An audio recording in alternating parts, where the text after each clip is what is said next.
On the record. How are you? Okay, thank you.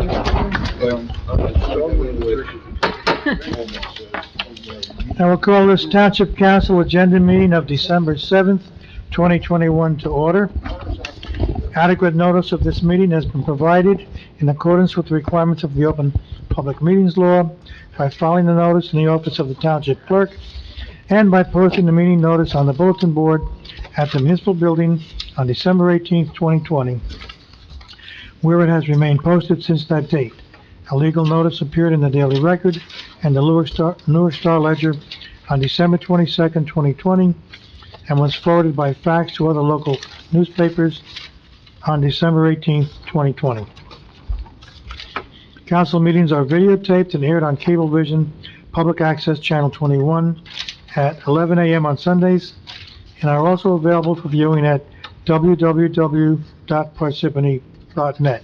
Would you all join me in the flag salute? I pledge allegiance to the flag of the United States of America and to the republic for which it stands, one nation, under God, indivisible, with liberty and justice for all.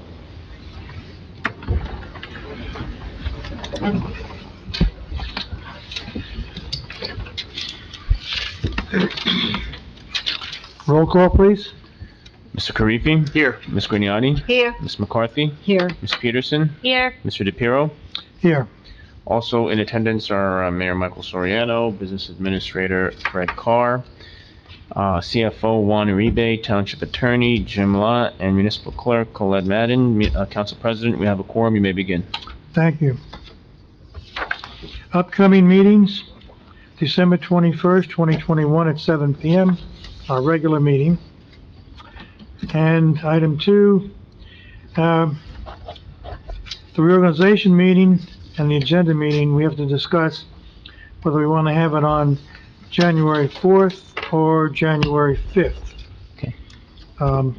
Colette, explain why you want to move it to January 5th. Okay. So, January 4th is the first Tuesday of the month as we generally have it. However, given that it's going to be a new year, we're going to have the inauguration on the 1st. We're going to be coming back from a vacation, and sometimes with a reorganization meeting and a change of administration, we have last-minute items. So I spoke to my staff and myself, and we figured we can, in all honesty, use the extra day to prepare for the reorg meeting, of course, assuming that that does not inconvenience any council member. Okay, so out of the 3 council members that will be here on January 1st, 4th, what do you say? Move it to the 5th? I'm okay with it. Yes, I have no problem with it. Okay, Colette, you got it. Appreciate you guys. Thank you. January 5th will be our meeting. 6:30? Yes. The reorg starts at 6:30, and then we jump into the 7 o'clock meeting, and that's something that I believe is going to be addressed by Council That's the President. next item we're going to discuss. Do we want, we moved to 7 o'clock meetings at the request of Janice and Emily 4 years ago. Oh, did we? Yes. Oh, okay. So the question now becomes, do we want You're to, welcome. do we, Sorry. do we want to move back to the 7:30 meetings, which we always had prior to that? I received a few accusations that we moved the meetings up so a lot more people couldn't attend the meetings. I don't know if anybody else got complaints. I got 1 or 2 complaints, not too many. That they were Well, not coming too home. many attend, but Yes, yes. some that did attend are not here. So it's up to the 3 of us, since no one else is here from the future council. Mr. Council President, Mayor? perhaps you should wait for your reorganization meeting or even the swearing in so you can get the opinions of your 2 new council members? The only problem I have with that is, we're publishing the council schedule for 2022, Understood? and that needs to be published before the 1st. I hope your meetings don't go into midnight in 2022. Good luck.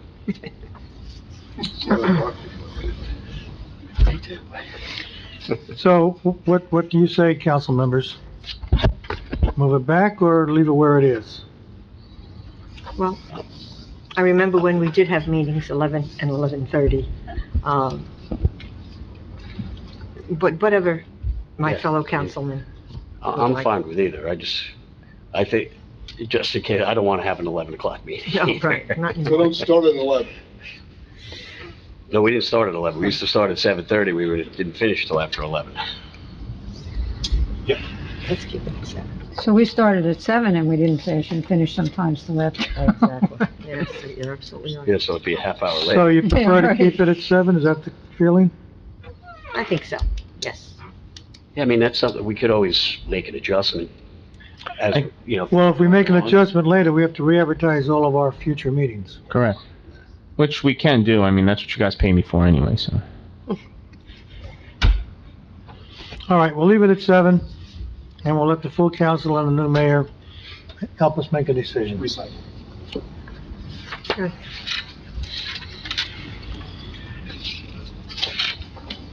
All right, the minutes will be approved at our regular meeting.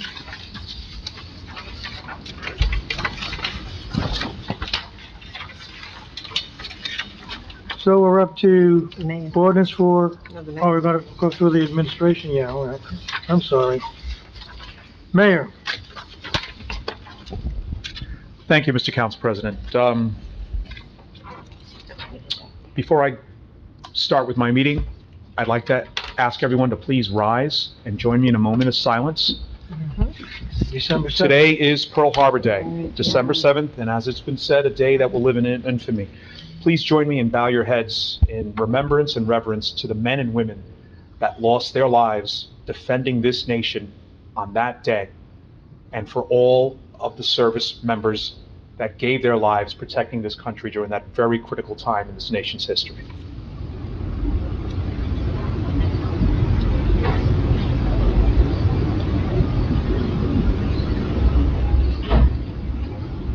Amen. There's not too many of us that would remember that day, but I do. I was 3.5 years old. I did not understand it, but I saw the shock and the worry and the tears from family members at that time. So their concern affected me, even though I did not understand what was happening at that time. But I do remember that day. Okay. Thank you, Mr. Council President. So,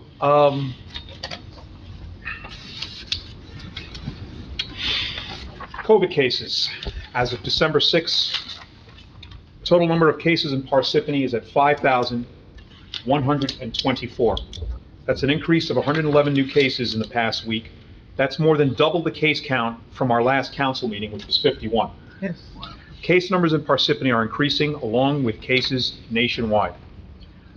COVID-19 is not going away anytime soon, but we do have the tools to prevent the spread and harm to our friends, neighbors, and our loved ones.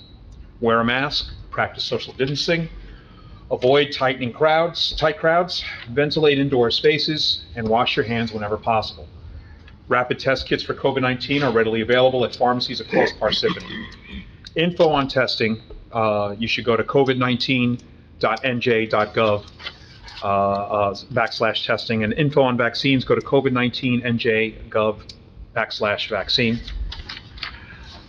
Vaccinations in Parsippany. Over 85% of Parsippany residents have at least one shot. This does not include ages 5 to 11, which a sample size has not accounted for yet. Fully vaccinated members of our community. This data does not include boosters. That data is not yet available yet. Over 77% of Parsippany residents have been fully vaccinated. This does not include ages 5 to 11, which a sample size has not accounted for. Keeping in mind, Parsippany is way over the state average and the national average for vaccinations, but that does not mean we should get comfortable, as shows the more than doubling of our numbers in the past 2 weeks. Over 99% of residents age over 65 have been fully vaccinated. It's within the statistical margin of error. Okay, now the Township of Parsippany-Troy Hills will celebrate this season with its annual Christmas tree lighting, Saturday, December 11th, beginning at 5 p.m.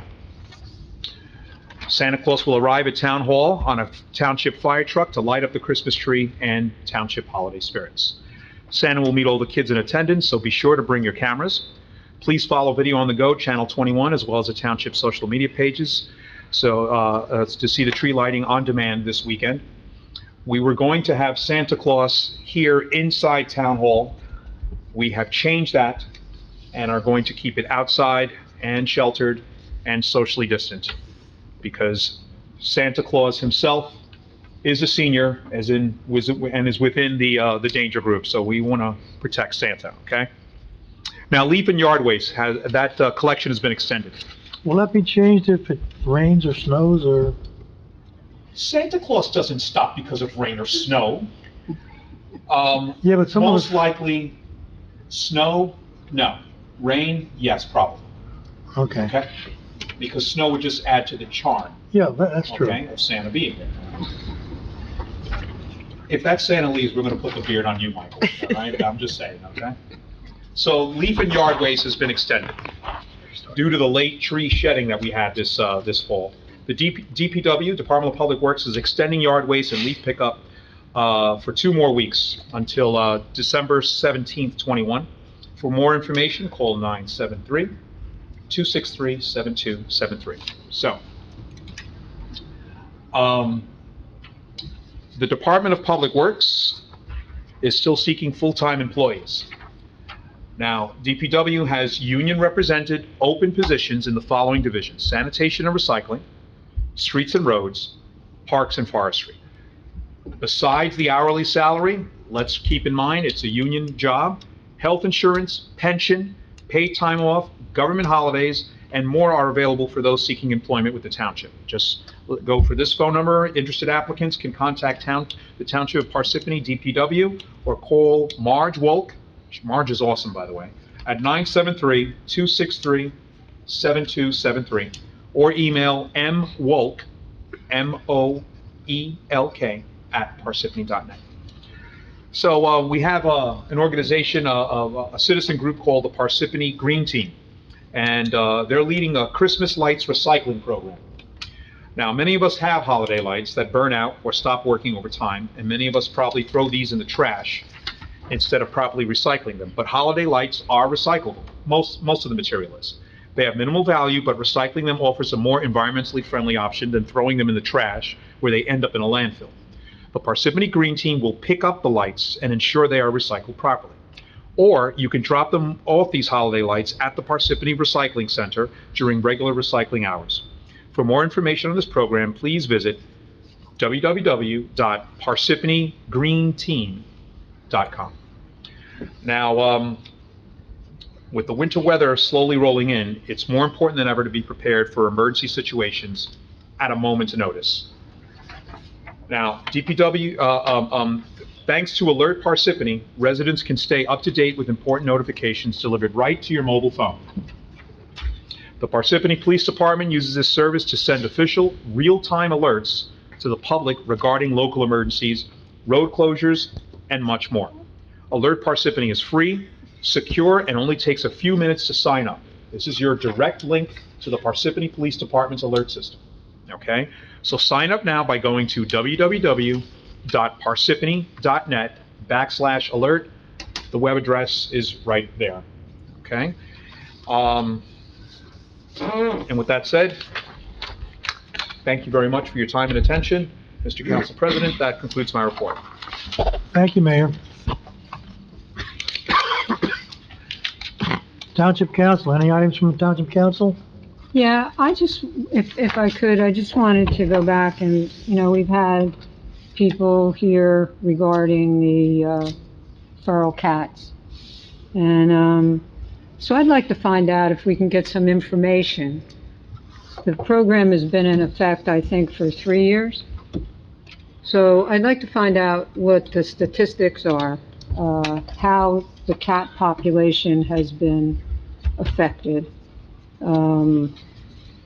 Has there been growth rate in the feral cats?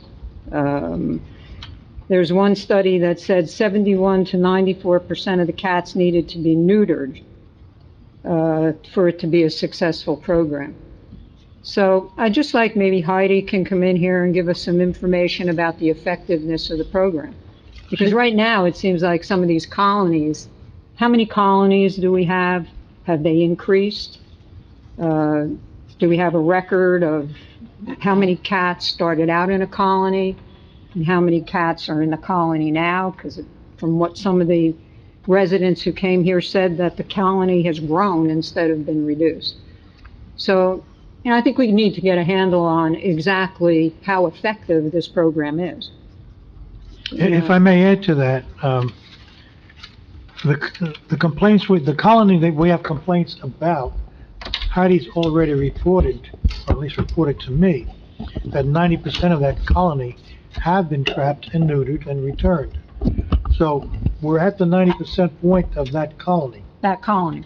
So, but the problem is, the woman who's complaining and the residents that were complaining, that's not good enough for them.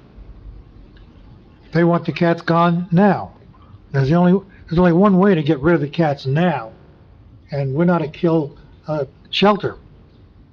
So, I think, Well, go ahead, I'm sorry. well, I think what they're also concerned about is the health issue. Yeah, A woman mentioned that she just bought a new puppy. okay, do you have a solution for No, that? I don't have a solution, and I don't think anyone here has a solution. Perhaps the ordinance has to be changed. Something has to be done to assist these people. Their wastes are going on in the summertime, on their tables, on their lounge chairs, on their property. And I know if I had it in my property, I wouldn't be happy either. So, Question? Yes. Mr. Council President, when is the next meeting, or when was the most recent meeting of the working group? We haven't had it yet. no, Okay, so how many council members are on that working group? I think you're only allowed 2 at any given moment, right? yes, it was Ms. McCarthy and Mr. DePiero. right, we Oh. have, no meetings have been called, right? No. So nothing's been scheduled. But that's No, not the point here. But I did make the No, it's effort to not. reach out to Heidi and get a report from her, but your request is fine. I'll let her come to the council and give the public and the entire council, Yes. how many colonies is she aware of, and how many cats have been trapped and neutered and returned out of all those colonies, what percentage? She can give us some pretty fair numbers. The Animal Control Office has been working diligently on this. Yes. They're a conscientious group of people that are doing the best they can. And it's unfair to be downing them for, cats that are not wanted. I don't really think that that's the issue. I think you have to we have to determine how successful the program is. There apparently is a problem. These cats carry diseases. There's a significant amount of diseases from their bites and their scratches. These are not domesticated cats, they're wild cats. And that's Some of the them are. problem. Some of Well, them are. if they're feral, they're Uh, not domesticated. Well, when Heidi captures them, they can tell which ones will allow themselves to be petted and be domesticated. Those are cleaned up and put out for adoption. New kittens are also Yep. put out for adoption. Right. Well, So it's the only ones that are truly feral that cannot be domesticated or returned back to the hive. Well, then Heidi can probably provide an answer on how successful the program has been. Yes. That's one colony that she's talking about. No, she's dealing with colonies all over No, town. no, there's one colony that she's talking about that has a 91% Right, rate. right. Are all the colonies? What are the colonies? How many are there? What's If the I could, numbers on those? I think we don't have those answers. If the council could just send me these questions, then Heidi can be prepared when she comes in 2 weeks to answer those questions. Great, I mean, Okay. you mean we're not following the program? So the answer is yes. The question is, but if we have, let's talk about the colony. If we have these community cats and we trap them and neuter and return them as the ordinance, then there could be a 75% neutered and returned rate of those cats in that neighborhood in accordance with the ordinance. All right, then she's keeping those statistics, so why don't you just have her come in and make a presentation about the program? But, so if you could send me those, I will send her some questions. If you have something else, I want to make sure that she's not here at the meeting on the 21st saying, I don't have that with me because I didn't I know, know. you don't want her blindsided, I understand. No, we just wanted to know productive. what kind of Well, questions we want to have. Yeah, And I we'll do all of understand that. that. Well, what were the parameters for determining success of the program when you set the program up? I wasn't here, but they're Put that question returned. down. They're returned. We'll ask her that. Well, that's the question. I So would what say, were the based parameters? on the comments of the lady, it's a failure in that neighborhood. So based on the parameters that were set up for the program, how have those goals or those parameters been met? I mean, that's what we want to know. We'll ask her that question. You know, I mean, there's a problem in this neighborhood. I'm sure that's not an isolated incident. It's not. You know, that these cats are, there's feces on these people's lawns, on their chairs, on their Absolutely. property. Absolutely. And I don't think that the ordinance is strong enough, and it puts a lot of responsibility on the residents. A resident has to go file 2 affidavits to get somebody to come out Correct. and look at, We agree. Why- We fundamentally agree. if the town wants to have that program, then the town should be responsible for making sure that if they're a nuisance, they're controlled. If there's a health problem, that it's looked at. Shouldn't be left up to a resident to have to go file 2 affidavits to get a problem like that in her neighborhood reduced. Agree. You know, and the answer is always, well, we don't want to kill cats. That's not the answer. The answer is controlling the population of cats. That's the goal. So what I'm just trying to find out is, what are the parameters, what are the goals, and have they been met? Or are they being met? Any other questions on that? No, is the health officer going to give us some idea of diseases that these cats transmit? That's a fourth question, okay. We can ask that. We Well, I we already think know it's what it. well, wait a minute, you know? No, we agree. We'll get him here. We Well, can wait get a answer minute. questions. You're saying, well, that's a reasonable question. Wouldn't we want to be monitoring this stuff?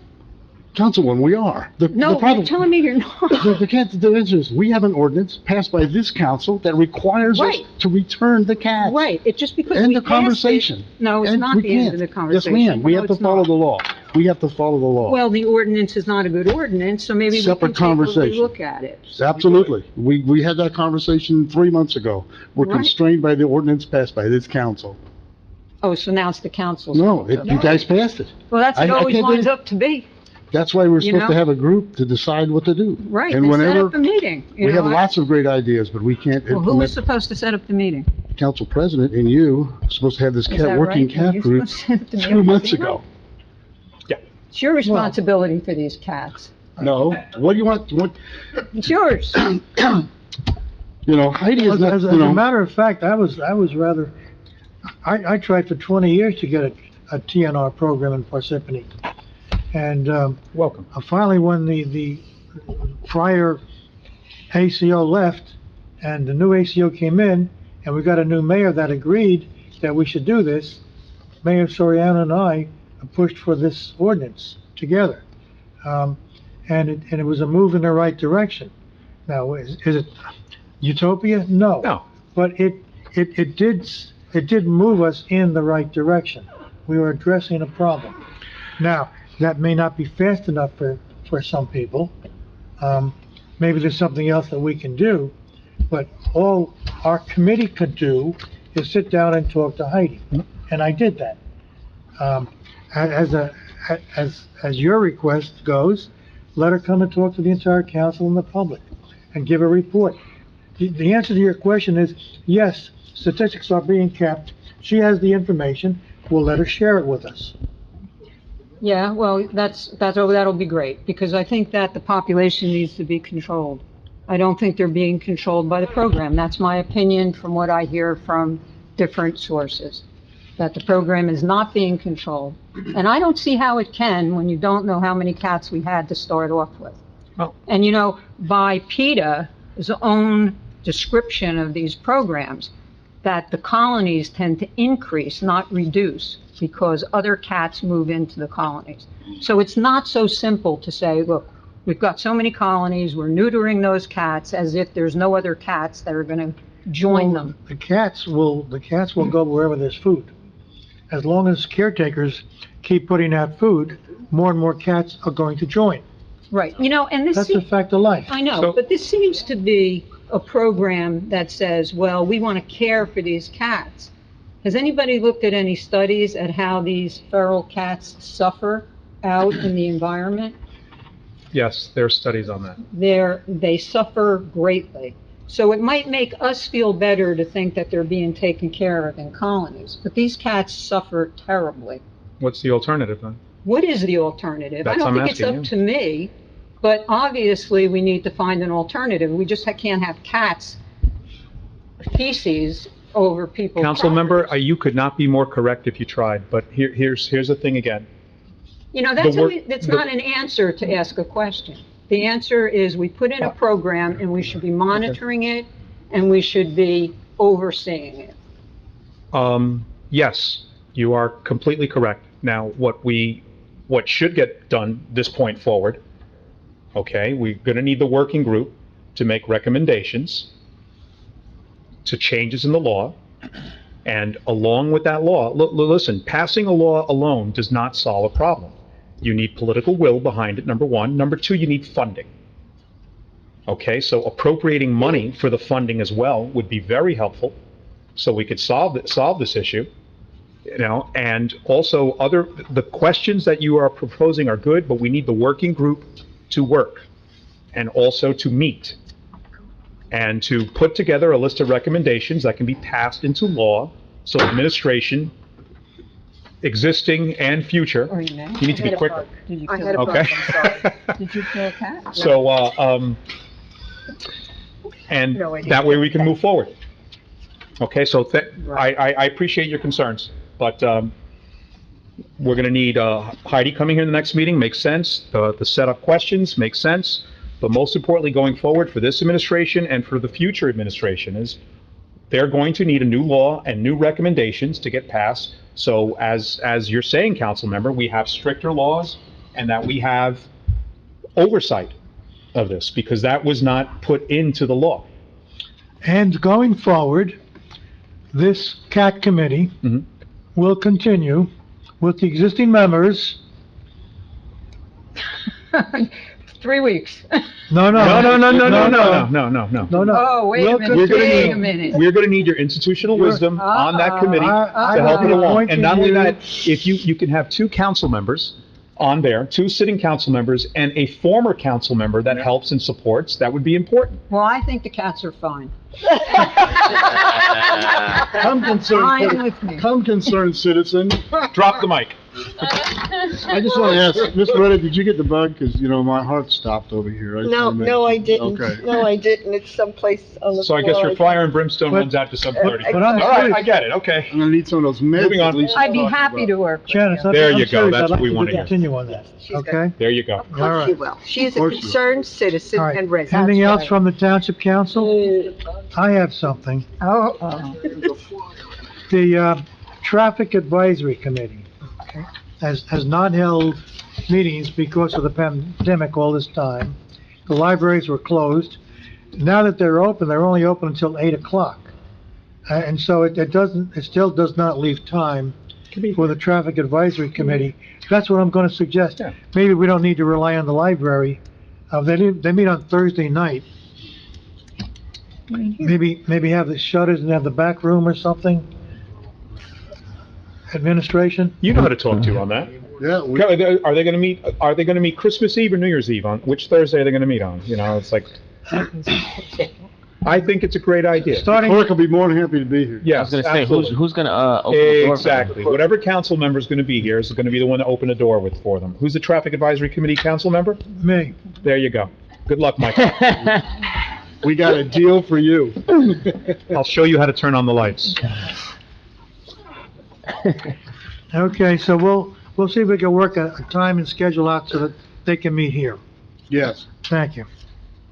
Maybe, Township maybe Attorney?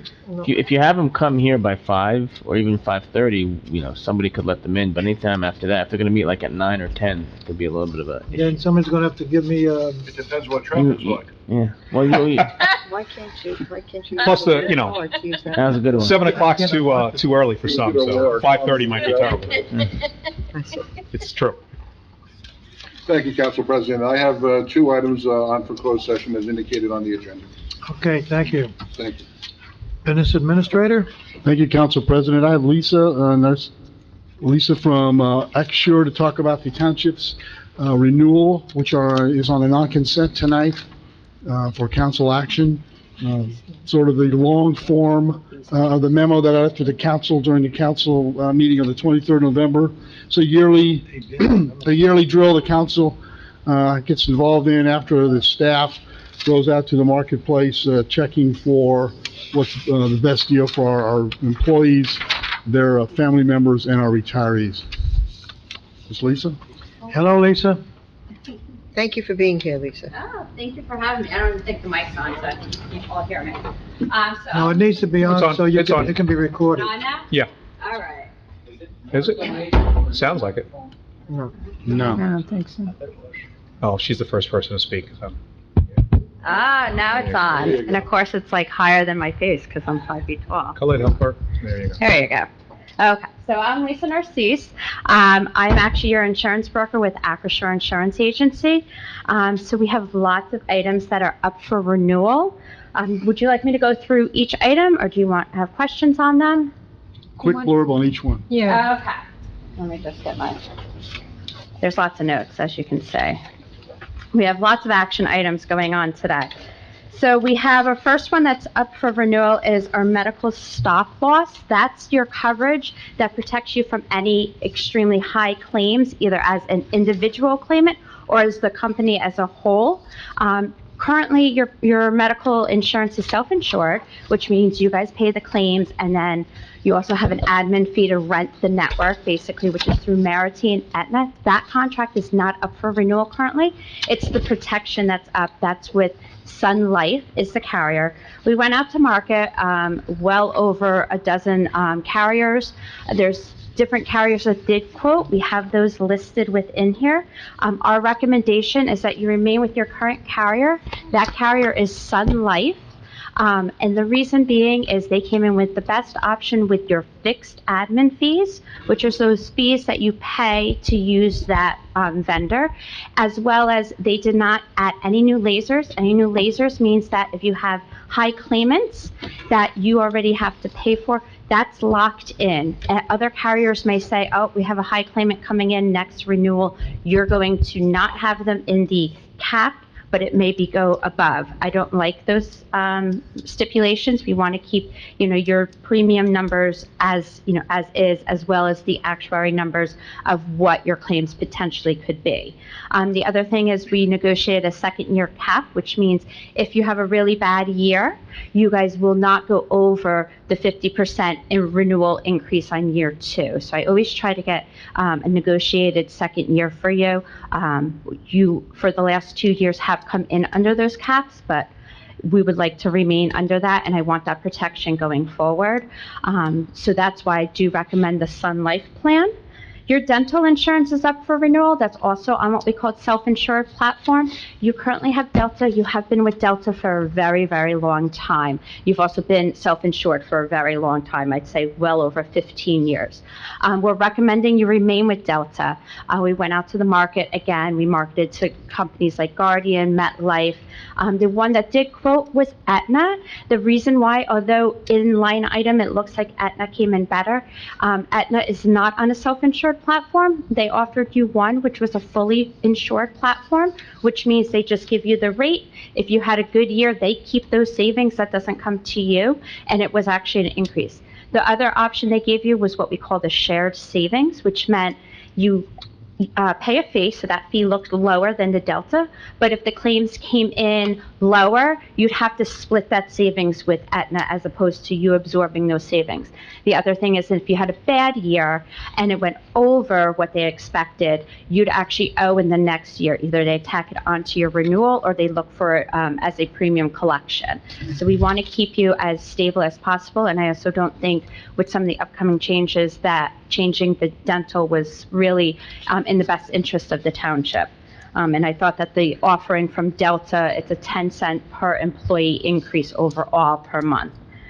Your vision is up for renewal. That's with VSP. You've been with them for a long time. We were able to negotiate no increase for the VSP. The one that's the biggest change, prescription. Currently, your prescription's with Benacard. You were originally on a fully separate, fully insured platform with Benecard. Up until about 4 years ago, right before I came in, you guys actually were moved into what we call the trust. So the trust was, it remained with Benecard, but you had what was called RX Alliance was administering it. And you were in a pooled platform, which meant you went in with other municipalities or other school boards into that trust. All of your claims were shared, which means you have no access to your data. They simply defined that the trust as a whole had an increase this year, was actually over 6%. And all you can do is accept that increase with no negotiation, with no data and no information. So what we were able to do was actually go out to the market. We weren't able to get you any fully insured quotes, and the reason being is I have no data from that trust. What we were able to do was use the data from your medical claimants. So we had all of the diagnosis, and you can cross-examine within the Milliman system, which is another prescription system, to say, hey, we estimate, along with what the market has in this area, we estimate this will be your potential, and we actually did a higher estimate, if we went potential claims and cost if we went self-insured. So we were able to negotiate and look at a vendor called, most people know, Express Scripts, along with a third-party vendor, Crumdale, who will help administer that.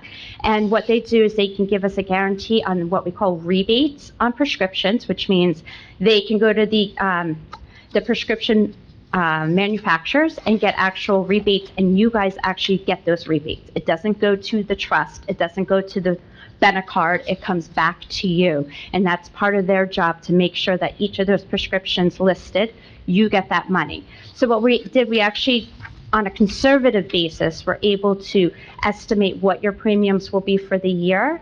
Had you taken the Benecard Trust renewal, you would have had an increase.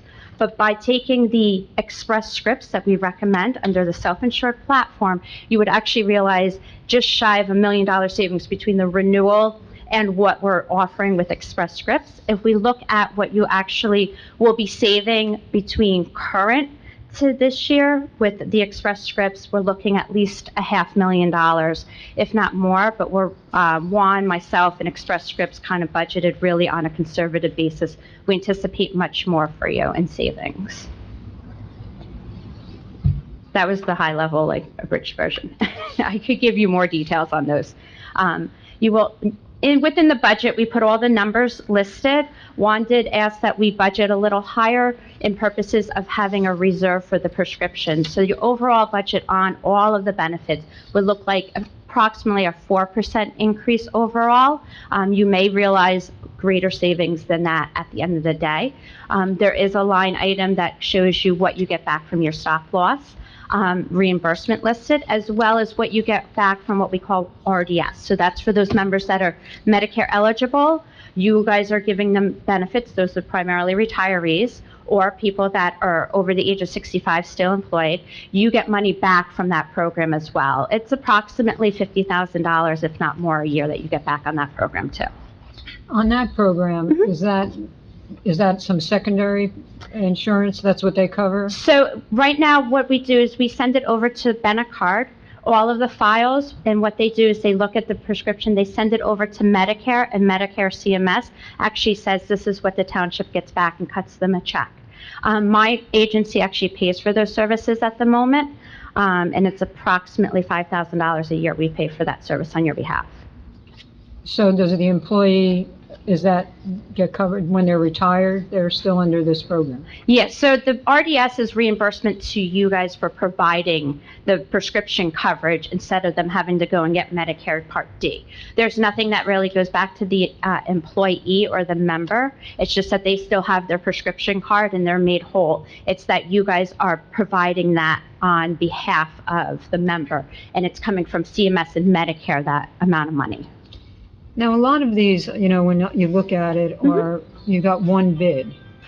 Some of them, yes. So the vision was a little more difficult. You didn't get a lot of traction with the vision, which means they either felt they were non-competitive or they were looking to bundle with the dental. So like dental, MetLife, Guardian, Principal did not respond because they didn't have a self-insured plan or they couldn't beat what you have currently as well. The stop loss, we had numerous numbers of vendors that did bid on that one. Trying to think of which other ones. Yeah. Prescription, we had two different, actually three options within the prescription. We went to Meritain, who's your current prescription vendor, medical vendor. They were able to offer a bid.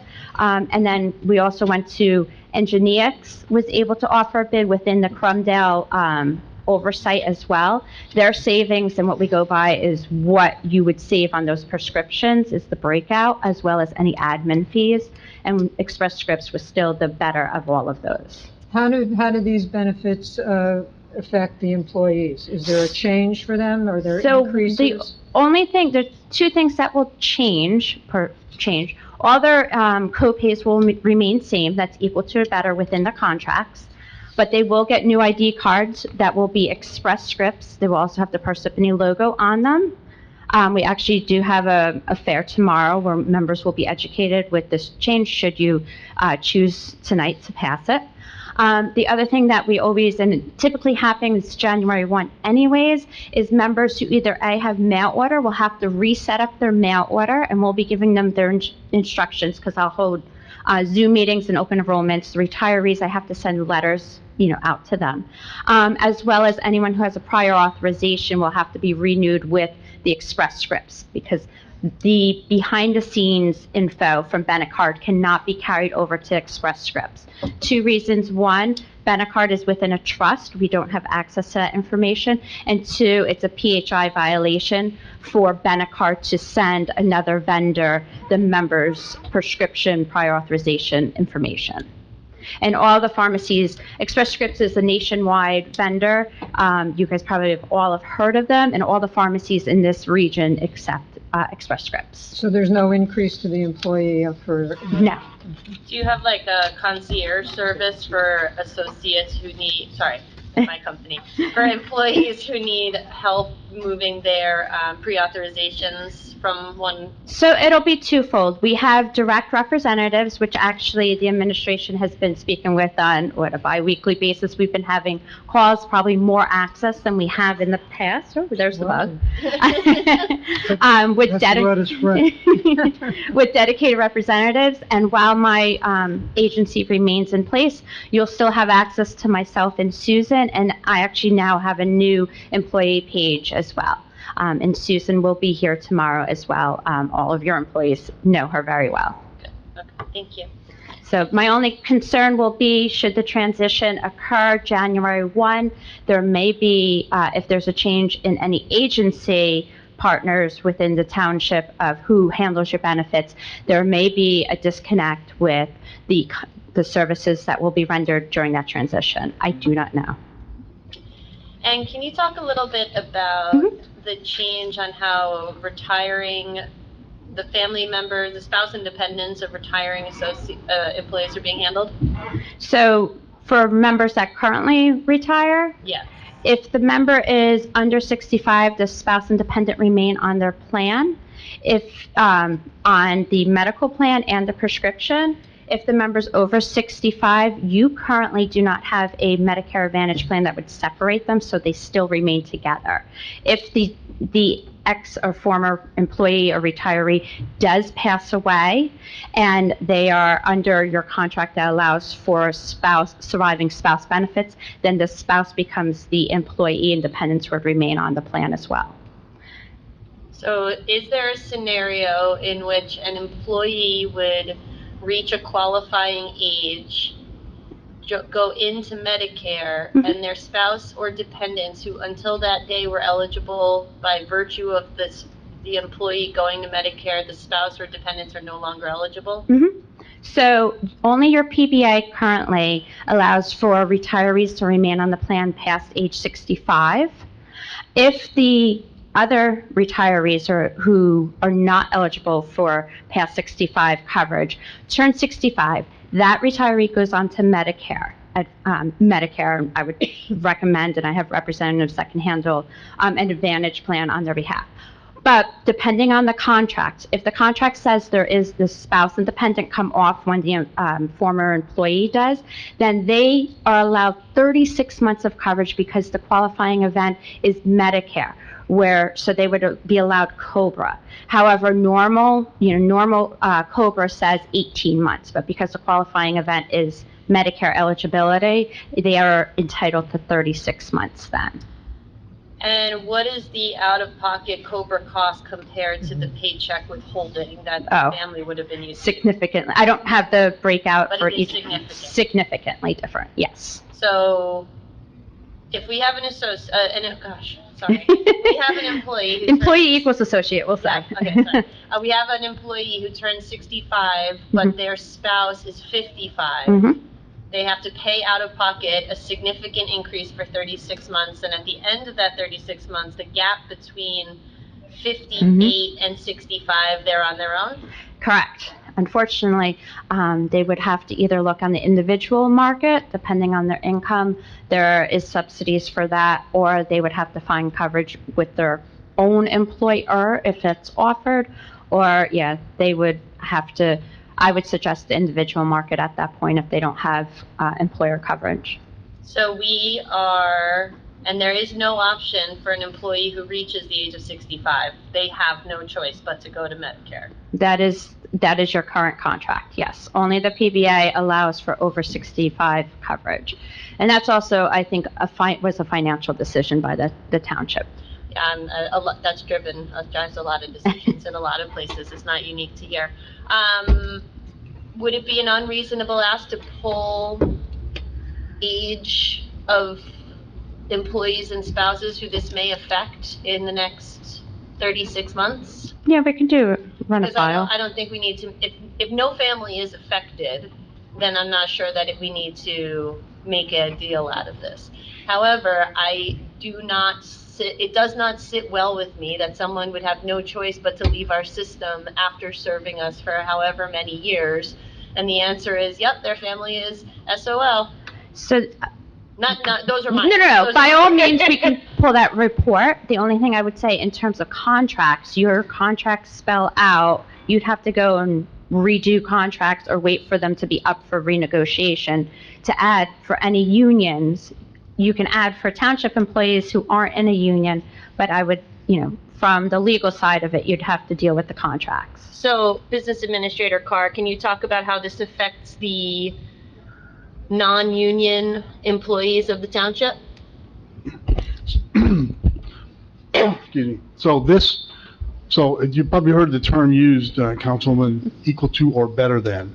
So our current plan currently uses the Benecard, self-insured health under Meritain and all the rest of that, rolling into Express Scripts, and the renewals of Sun Life, the vision and dental. I'm just talking specifically about the aging out process. We have an employee at the age of 65 and... Doesn't change. The short answer is, we're constrained by the equal to or better than. So what's ever happening today will happen in January equally the same. There's no change in our medical or other plans that's not in effect today. I'm not making myself clear. The employees of the town who do not have a CBA, Correct. The white collar who are on the agenda for adoption, correct. that is Tonight. what I am referring to. Without addressing the age difference and the possibility that someone would retire with a spouse or dependents who would be left without insurance. Correct. That sits well? No, ma'am. So how But do that's- we close that gap? The council can pass the ordinance or amend the ordinance. I think it may be a substantive change now on second reading, but in the new, where we just say the spouse, the employee upon reaching, till Medicare age, and the spouse, stay on the township's, medical benefits until they become Medicare eligible. But this also pertains to the blue collar. Well, if you Because change, we're supposed to- if you change it for the white collar, then the blue collar will want the same. Because right now, we're on the white collar ordinance that's in the council's conversation mimics the blue collar, and the blue collar specifically delineates upon retirement eligible, that split of benefits, if you will, So that is the Councilwoman. blue collar, the way they do it in the blue collar. Yes, sir, as Can I directed by just say, council. though, as your insurance advisor, I just want to make sure that you understand that keeping them on will have a financial impact on what the township does pay out in claims. Now, historically, we did have an incident where there was a couple that remained on the plan, I believe they were under Cobra, and drove up the claims significantly when in evident they had actually exhausted their time and remained on, costing the township significant funds. And I do believe it reached almost $1 million because both had high claims and both had a cancer diagnosis. So as much as it is a wonderful thing to keep them on, I want to make sure that we know that there is a financial impact to keep them onto the plan. I don't know that I can financially give you the estimate of what that would look like because I don't know, what those diagnoses could potentially be. While we do have stop-loss coverage on the plan, you're still paying claims up until that point for each member that does reach that. So if we have a large number of employees or retirees that remain on, you will be paying as the township the claims on their behalf. I guess what's making me feel like this is worth closer consideration before a vote is that we have stop loss, but the people who are serving the town as employees do not.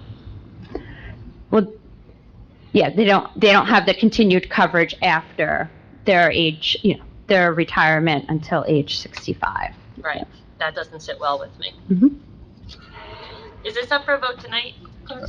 Yes, for the first. No, the second reading is actually the 21st, Councilwoman. Today's introduction. So if the council were to fundamentally change it, it would have to be taken up in the new year. So this is up for vote. If you want to add something that's not related to the benefits in terms of eligibility, that would be a separate. So the councilwoman's referring to the The white ordinance, the white Yeah. collar ordinance that's on, No problem. not the four renewals that are up for Let me session. ask my colleagues and peers up here, what are your feelings? Well, you know what, these benefits, has this been the case for them? Why are we putting this ordinance through? Are we changing something with this ordinance? This indicates that we're changing something. The ordinance on. 21, 27. Correct, the ordinance at the request, if you remember, some months ago, the council president explained how some years ago, the white collars were provided the same benefits as the blue collars by a former mayor. That all came to light during a scrub of our medical benefits, and asked that an ordinance be prepared mimicking the benefits provided to the blue collars, as agreed to by the mayor, for the council to ratify, and that's why we have this ordinance. It seems like a be careful what you wish for situation. No, this was, somehow it got lost, I don't know when, but this was a promise made by the administration and the mayor many years ago. Actually, when Frank Troy was the mayor, the blue collar union wanted to fold the white collar employees into the union. Were the blue collar unions, were the blue collar CBAs removing people from their health insurance at the age of 65 at the time that handshake agreement was made? Yes. Yeah. Right, so I'm not sure it was fully understood what was being asked for. Well, that blue collar contract was not the thing under discussion. What was under discussion was the promise that was made was that the white collar would receive the same benefits as the blue collar without joining the union. Right, but the unintended consequence was they ended up in this situation that we find ourselves in today. Which is the same boat that the blue Which collars. is the same boat the blue collars put in all along. That's a separate discussion. Right, they have a CBA, they have a union, they negotiate on their own behalf. They elect their union leadership, they elect their leaders to take on those negotiations. The white collar employees don't have that luxury. The white collar was promised the same benefits as the blue collar, and we're just putting that back now because somehow it got lost over the years. But I think if we could go back in time and say to somebody, if this meant that you would lose insurance for your spouse if you are forced to retire or forced to move to Medicaid at age 65, it might have changed the calculations at the time. They don't lose Medicaid. Medicare, their spouse would lose coverage if they are not of eligible age. correct. Yeah, they lose township coverage. They lose I think township if that was coverage. fully understood at the time of the handshake deal, we may have had a different outcome, but if a frog had wings. So if we don't vote on this and it goes into the new year, The benefits or the Ordinance. the ordinance? Okay. Ordinance. So what happens is that just in the new year, we have a new ordinance. The new council looks at what they want to So do. that means the white collar will not have the coverage as the blue Blue collar. collar if we don't vote for this. Correct. That's what you want?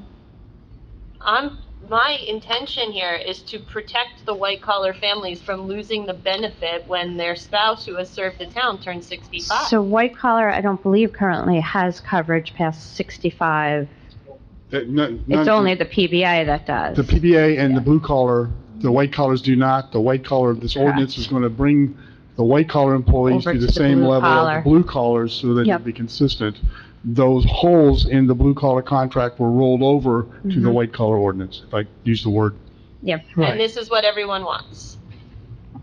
We're gonna roll over the holes. If everyone else is comfortable with that, then I won't make an issue out of it. I just want it on the record that someone was looking very closely on this night. It's better than what the white collar have now. How is They that? have nothing. They No. don't get covered? When they retire, No. their medical benefits end. They don't have retiree benefits even until 65. It just stops I for mean, them. they When they're have it. 65? they have it. No, white collar doesn't have retiree benefits. We've grandfathered them based on the handshake agreement from 20 years ago. This formalizes that handshake agreement from 20 years Yeah. ago. And that's when we had former employees Correct. before us. Yes, ma'am. That's when it several all months came, ago. that's when it all came to the head. So you're saying they, at 65, when a white collar employee here turns 65, Mhm. they go on Medicare? The Everybody goes employee, on Medicare, the correct. There is employee no continuation does, of benefits, but the correct. the question or The dependent question is the could go off. dependent, so the The family spouse members and the could go off. children. I know. Yeah. My question is, what is this ordinance changing? It's providing for the white collar what the blue collar gets. And what does the white collar get right now? Nothing. What do you mean, nothing? So By ordinance, by the They law, don't get benefits now? so they, When they if retire. you retire without benefits. but Correct. we've allowed for it in the last 20 years on a handshake deal. This formalizes the it's putting it in handshake writing. deal. And this is if you retire before the age of 65. Yep. Correct. Correct. With 25 years of service to the township of pensionable age. So, So if you're a blue collar So with some- those criteria, you take the benefits with you until you're 65. And now that's what happens with the white collar? Yeah. Correct. Right now, they're not Prior- eligible prior- for that. It codifies and formalizes what we've been doing informally without any legal authority. Right, I think Twenty. we all Right, agree. remember they got notified, they got notices saying their Correct. insurance was gonna stop For us. immediately. Mhm. That's because when And the they were administration looked at this, to they dry. said there are people we're paying here, we don't have authorization to pay. Right, I think in that column, we're all in agreement. Yes, so it should be It's this- formalized. It's and perhaps the second column that I'm fixated on is this conversation for another day. For the So if dependents. this ordinance is only applicable to that white collar, gets in the gap between retirement age and 65, we will pay for their benefits. We're all in agreement. I agree. Mr. DiPiero, for the record, I agree. Thank you. It's the gap for the spouse who will be left behind when the mandatory 65 age hits. Yep. So if that's a conversation, and I guess, Mr. Lott, I would ask you, if that's a conversation for another day, I would hope that the next council would take that up in 2022. Well, that's up to next year's council. I probably won't be here either. Well, We're trying to tie these things let me just say together. that the only ones who receive that benefit now, this would be adding a benefit. The only Yep. ones who receive that benefit now are the PBA. Correct. and blue No collar. other employee in the town gets that. No. Correct. Once the So in the PBA or 65. the SOA contract, they're covered by the township even after 65. Right. And we Yeah. pay their deductible, and if they see the doctor and they have a $2 copay, we get their bill. I mean, the whole goes on and on and on. So this would be So- an added benefit if we For the if we white changed collars. it. So- Yes. I will tell you that if the council chooses to do that, It's really not an added benefit. We've been providing this. No, the dependent and spouse would be an added benefit. Yeah, That that's what I'm piece. saying. Correct. If we said now we want the spouse to also get coverage, so it'll be a simple process it would next year. and So it'll be a added simple process benefit. next We have year. to do that next year. That's a That negotiation. will not, Yeah. I would suggest that we run the numbers and see who in the next 3 to 5 years may fall under that.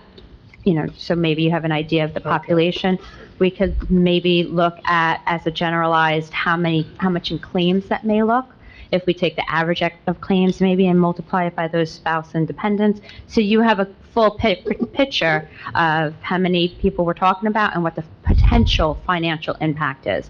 We don't have perfect numbers. These are estimates when we're talking about claims spend. okay. I have Well, just be aware of the fact, all right, that for the blue collar employees, that was a negotiated benefit. So there's going to be a change. You're going to have to open the contract and negotiate the benefit. That's So- not tonight, that's That's not- if we Yeah, reach the it's a- Correct, that's correct. That's Mhm. right. Yeah, if you move the bar for the white, you can guarantee the blue collars, both unions, next year will be back at the bargaining table saying, we want what they got. Of course, yeah.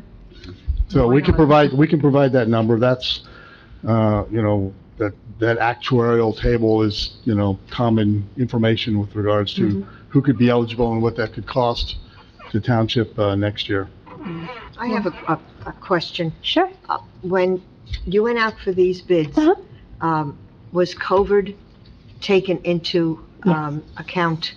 So there's a couple things that are actually that we looked at and increase, not just for the bids, but in your potential claims spent, which is part of the reason why Juan and I looked at giving you a little buffer.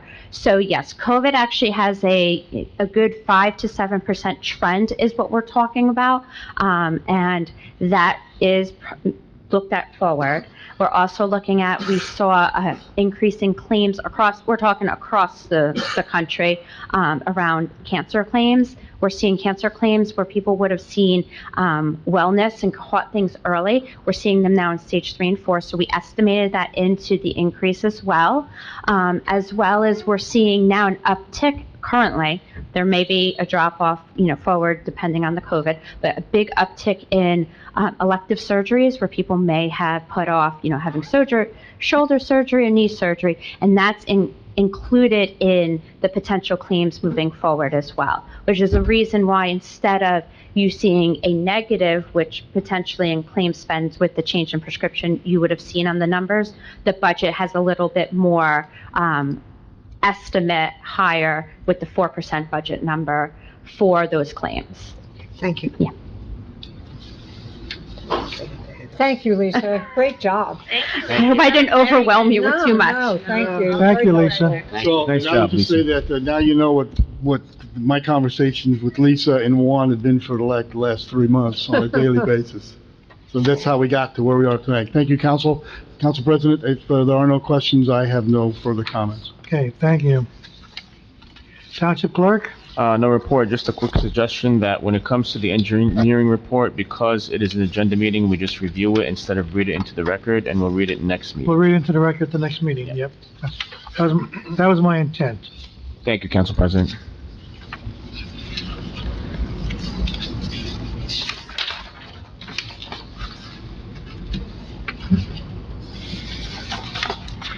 Okay, now we're on page 4.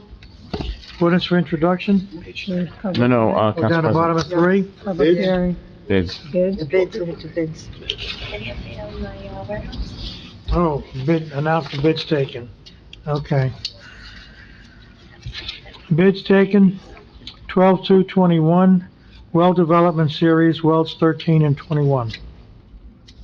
Item B, to be taken, 12/15/21, pump station number 4, gravity conversion state loan project.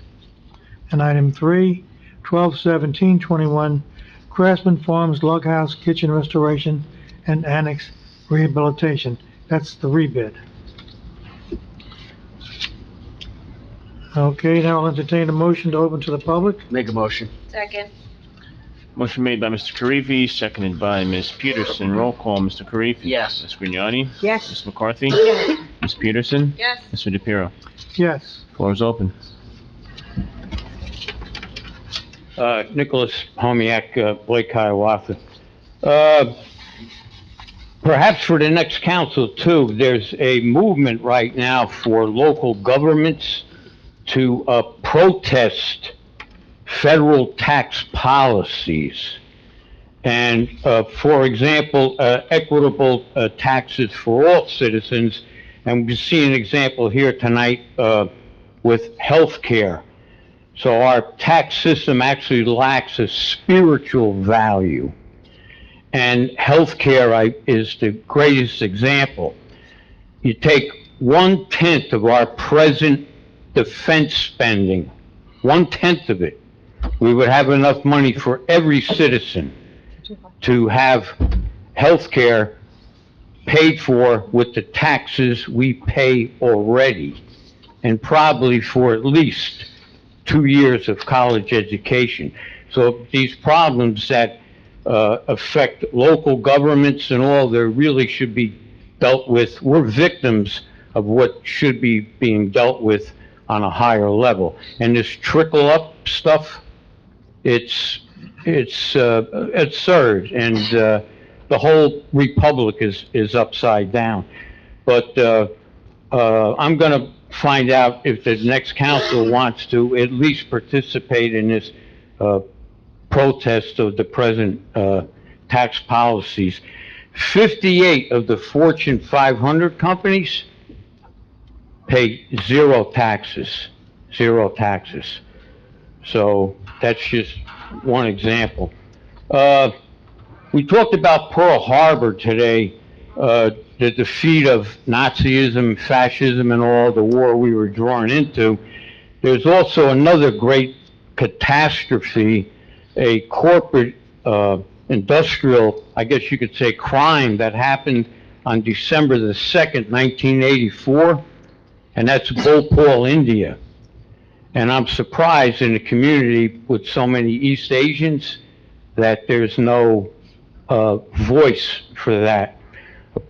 17 to 20,000 people died outright, and they're still being affected today. And the killer was a chemical, MIC, and it was a weed killer that they were storing in these tanks that they didn't do properly.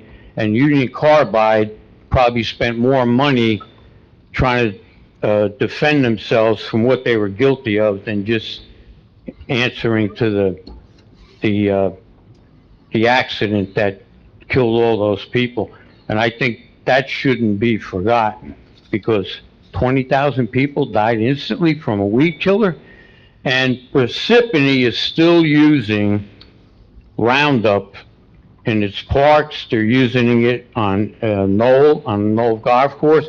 This municipality should have the power to stop using herbicides, Roundup, and there is still a small amount of that chemical that killed all those people in Bhopal is still being used in a Roundup. And you have Parkinson's disease, cancer, all this other stuff, cumulative effects. You don't know who's going to get it, but people get it. So it's another thing for the council in 2022 to consider. Stop using Roundup on the kids' playgrounds and stop using it on the golf course. Hopefully we'll get into the river friendly. We recently had a work team here that came, I think they were subcontractors from Optimum. Nick, you got 1 minute. All right, these guys were taking their debris from their work instead of putting it in a bucket, and they were leaving it on the streets. So we also need a threshold in this town. When these contractors come here to do work, they need to stand some kind of scrutiny and discipline. You don't come to a town, any town, and throw your stuff around, be unaccountable for your material and your waste. So that's another consideration. And if I don't see you next week, Merry Christmas and Happy Holidays. Thank you. Thank you, Nick. Same to you. Same to you. Do we know if the Knoll is in the river friendly program yet? It is. And is there any requirement on Roundup in that program? I don't think we use Roundup, but we'll have to double check. I'll double check. I got a note to double Yeah, check. can we check and see if they We're in use the that river there? program. We are? But they haven't been answering the phone. Kevin's been calling them and they don't answer. They finally did like a month ago. They've been hiding at home from COVID. I don't think we use Roundup. I'll Yeah, well, confirm. maybe we I'll can find confirm. out. I'll confirm that. have my note here.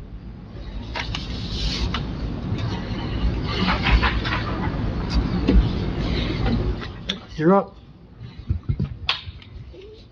Bob Venezzi at 102 Brooklawn Drive. It's been a few months since we found out that Parsippany's water system is not pumping enough water to meet the demand of the township. In order to get an update on the current status of our water problem, I would like answers tonight to the following questions. First one is, what's the time frame in which you expect the water shortage to be resolved? How much is it costing the township each quarter to purchase water to make up for the shortfall? Is the recent 39% utility rate increase bringing in the amount of revenue that was projected? What role did the Highlands Coalition play in uncovering our water problem? And what role does it play in solving the problem? And how much does it cost Parsippany annually to be a member of the Highlands Coalition?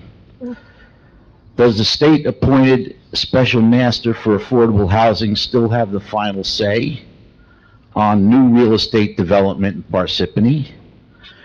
And the last one is, given that the special master has no expertise in water management and is primarily concerned with making sure that affordable housing projects get built, is there an appeal process if Parsippany feels that a decision made by the special master is not in the best interests of the 56,000 existing residents of Parsippany who depend on our water system?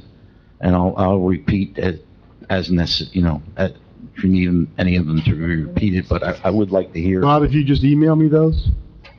Because I don't have the answers tonight. None of them? None of them. Well, I don't think we pay the Highlands Council. It's the Highlands Council, not the coalition. Well, Correct, but whatever we belong to. Yeah. Well, Bob, if that's an extra copy, if you want to leave it with Colette, Copy of that? you can give it just to, email it to me. Yeah, and can you email it to administration?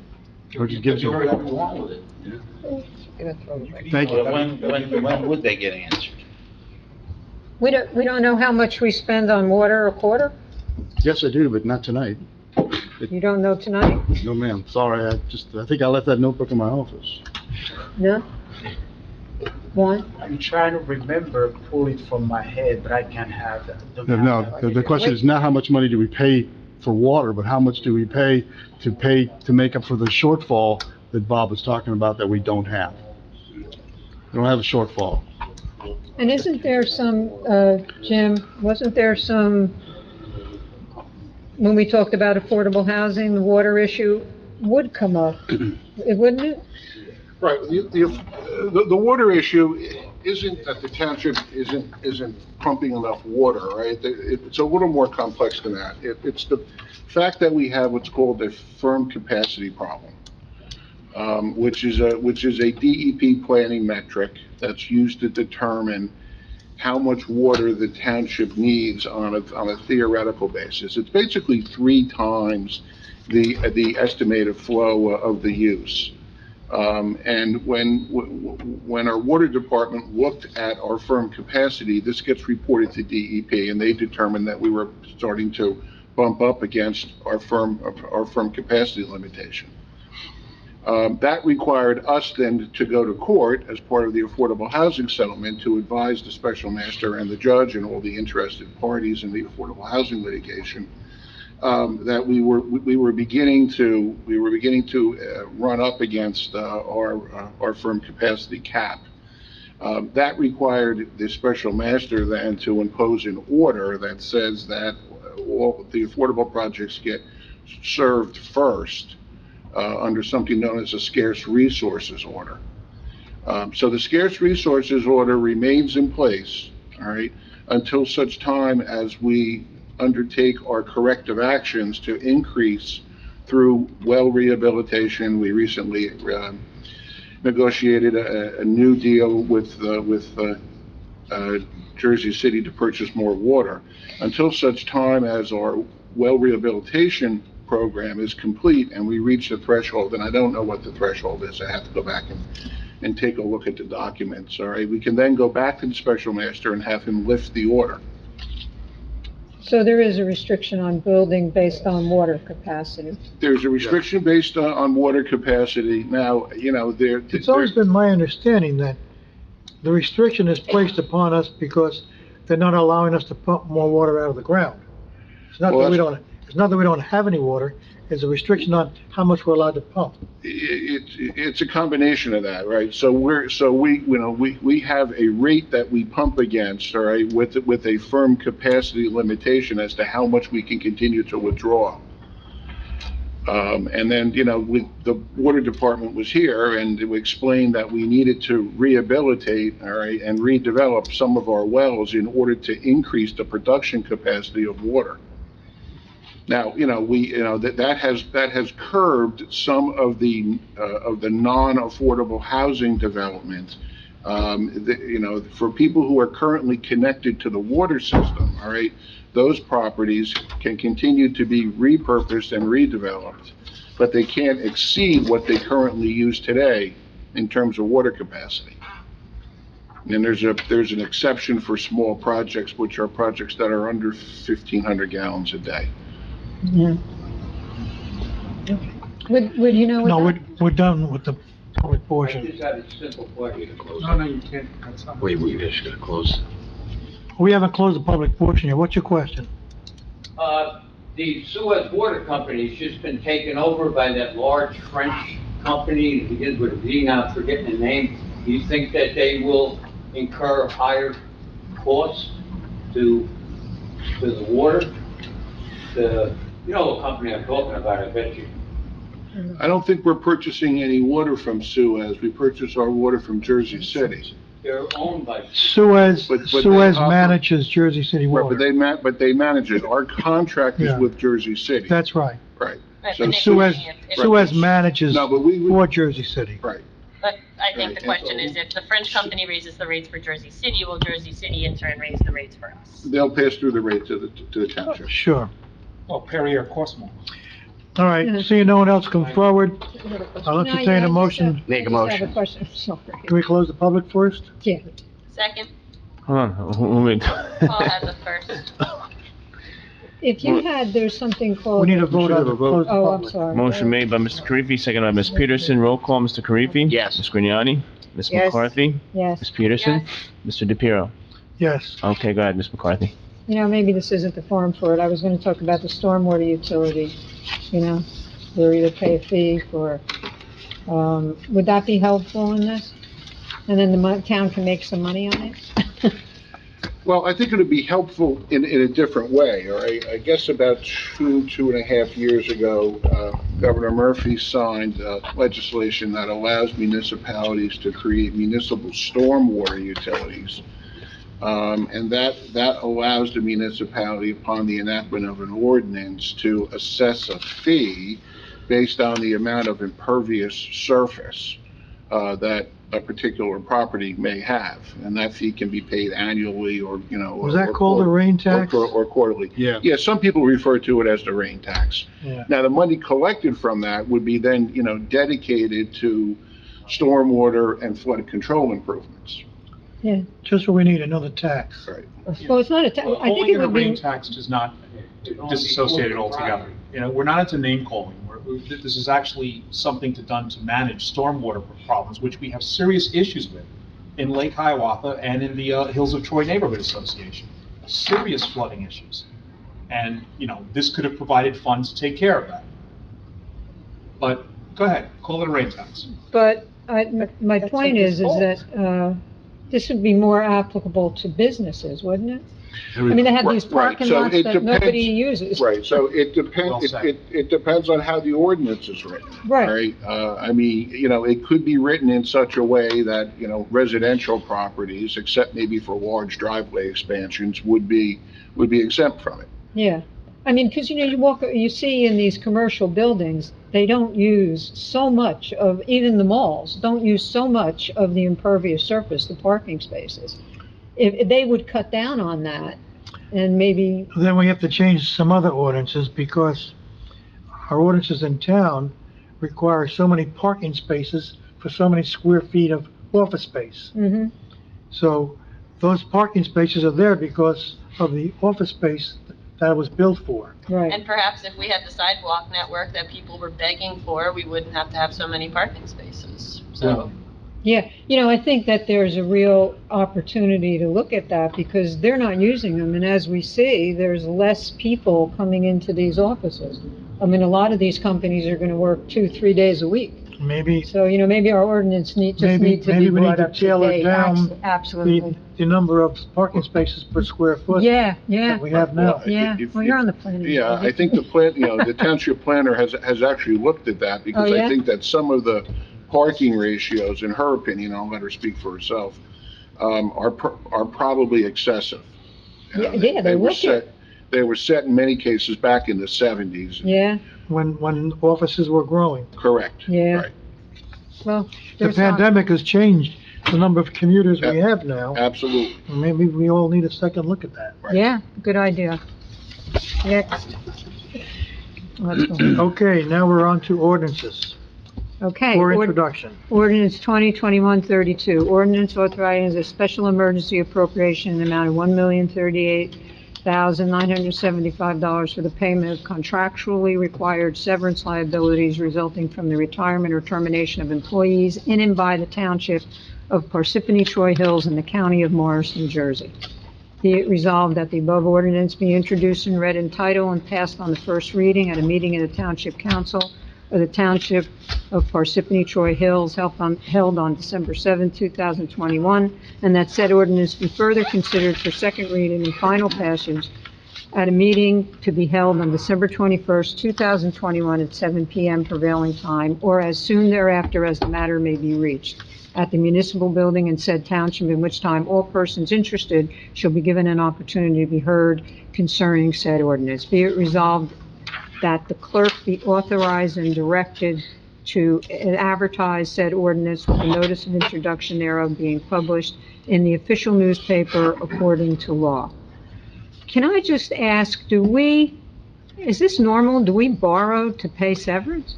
This is the first time I've ever seen this. I mean, we're borrowing to pay severance. I mean, that just adds We've never done that before. interest to the severance payment. Yep. I may need to clarify that. Please. And this is a procedure that we have been following every year for the last 9 or 10 years. It is not something that I am happy with, but if we don't have the funds appropriated in the budget, and we do not have surplus funds to pay for severance when employees retire, this is the alternative. Not something that I am happy to do, but if we don't do it this way, then the full amount of the severance paid out during this year will have to be raised as taxes in 2022, which will put a burdensome weight on 22 budget. And just for purposes of clarity, and if I'm wrong, please stop me, but the severance payments here are accrued leave payments. Yes, Right. it's the So, accumulated absence liabilities Correct. is the right term. And we weren't Not to be saving the confused. We've- I'm sorry.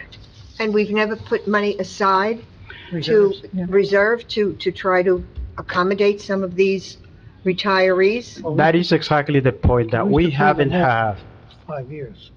we haven't had enough leeway in the budget to reserve an adequate amount of funds. Okay. Like for the payout of the recent settlement that was solved about the lots of different lawsuits, we had a reserve which was created probably 2-3 years ago. But for normal employees retiring during the year, we don't have a reserve.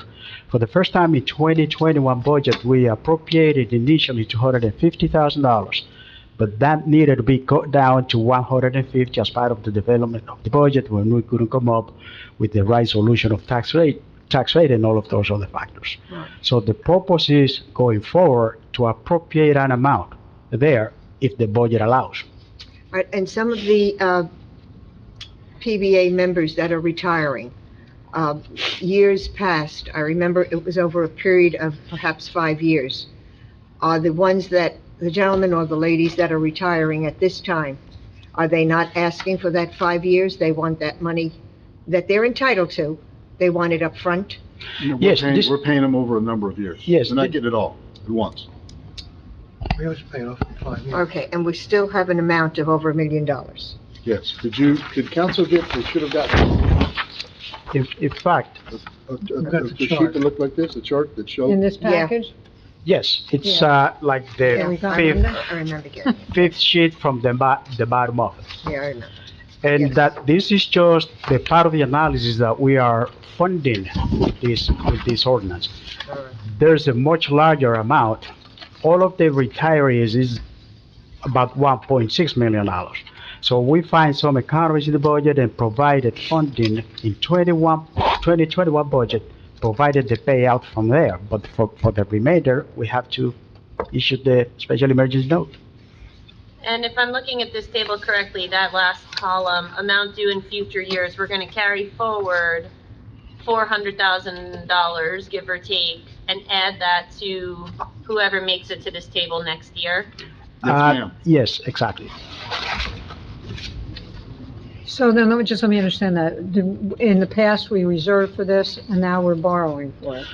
We have not been reserving funds. That's the problem. Okay, we haven't been reserving for this for the past several years? That is correct. I tracked it back down, goes to 10 years. 19? 10. 9 or about 10. 9 or 10 years. And is this a practice you're looking at ending and trying to do something a bit more Yes. responsible and best practice-wise? That is correct. That's what we started in 2021, but the amount we could provide was not big enough. Yeah, it's gonna be Not- hard to catch up though, right? Yes, indeed, because You'd have to add $1 million in your budget. No, there we go. that's exactly right. So you're talking Lovely. Well, what- little over we'll one play tax catch up point. on this year. 1.1, exactly. So we pay, Councilwoman, so they can, so other than comp time, which by statute is due immediately upon retirement, we as a matter of policy pay no more than the salary of that employee during the payout for that year. So if we owe you $300,000 from your vacation payout and you only make $100,000 a year, you have a 3-year payout. So portion of that could go to not just next year, but the year after that, depending on what the final salary of the employee was. Motion to approve the above resolution? Second, Motion made by Ms. McCarthy, seconded by Ms. Peterson. Roll call, Mr. Karifi. Yes. Ms. Grignani? Yes. Ms. McCarthy? Yes. Ms. Peterson? yes. Mr. DePiero? Yes. Motion passes. Okay, non-consent agenda? R 2021-195? Awarding a... No, hold on. No? 192. 192 comes first. Page Okay, 5. is that mine? No, that's me. Okay, sorry. Resolution 2021-192, awarding a 3-year contract for third-party administrator services and prescription claims costs for the Township's limited self-insured prescription benefit program to Crumdale Partners, LLC, Express Scripts Incorporated. Motion? Second. Motion made by Ms. Grignani, seconded by Ms. McCarthy. Roll call. Mr. Karifi? Yes. Ms. Grignani? Yes. Ms. McCarthy? Yes. Ms. Peterson? I just want to say one thing before I vote, and Lisa, I mean this with peace and love and all due respect. I would love nothing more than to see an independent audit comparing self-insured insurance with going to the state, because we have not yet seen that. And I would ask that at least it be considered in the future so that we know an apples to apples comparison was made by a third party with no interest, so that we can say with certainty that this is the best path forward for the town. Exactly. Peace and love.